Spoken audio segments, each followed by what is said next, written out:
Hello YouTube, this is Scott Grammer and I am the Old Audio Guy, and today I want to do a public service announcement regarding getting parts for CD players. CD players are becoming popular again because people are getting tired of streaming services taking off music that they like, and also because the sound quality of CDs is actually better than most streaming services. So, in any case, very commonly people will bring me older CD players, anywhere from 25 years old to nearly 40 years old. And very often these older CD players will need a part called the optical block. The optical block is the laser and the lenses that focus the laser and the small motors that move the lenses up and down and left and right. And it's all in one package. Most CD players, probably 2/3 of all the ones made, used optical blocks made by Sony. And the two most common Sony optical blocks were called the KSS 240 and the KSS 150 or 150A. And I had a Yamaha CD player come in that was in very good condition, beautiful shape, made in 1992, and it used the Sony KSS 150A optical block. I told the client that it was very unlikely that I'd be able to find one, but that I would look, and lo and behold, I get on Amazon and I find a vendor that supposedly is selling real Sony KSS 150A optical blocks. And here's a picture of that listing on Amazon. And as you can see, it shows a picture of an actual Sony KSS 150A optical block. That picture you see is of the real thing. And the price was reasonable, so I ordered one. So it comes in, and I'll show you the box that came in here. And I will show you the label on top. It says KSS 150A.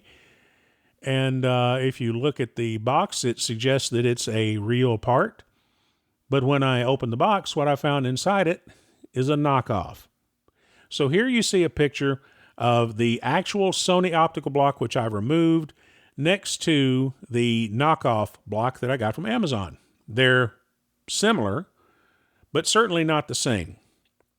And one of the most immediate things that I noticed, besides a different circuit board and a different plastic housing over the top of the optical block, was the fact that on the left-hand side of the Sony block, you see two brass bushings. Those brass bushings are what the optical block slides back and forth on as it goes from one track to another on the disc.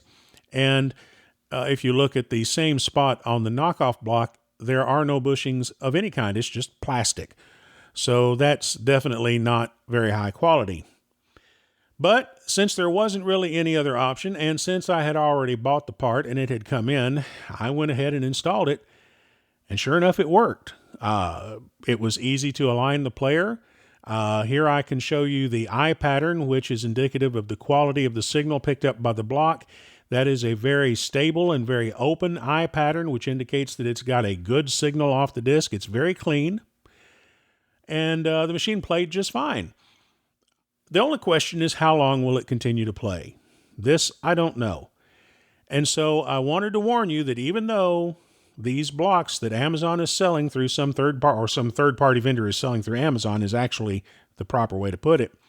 Even though they are allegedly real Sony optical blocks, even though the picture shows a real Sony optical block, even though the box says that it's the real thing, it's not. So understand this up front. If you want an optical block replaced in a CD player, I can get these, but they are knockoffs, and I can't guarantee how long they're going to run. I have no idea. I'll let you know something as this one repair ages, and we'll see how it does. In any case, there is your public service announcement for the day. Thank you for watching the video. Please be sure to like, subscribe, and comment, and bring me something to work on because, hey, fat man got to eat. Talk to you later. Bye-bye.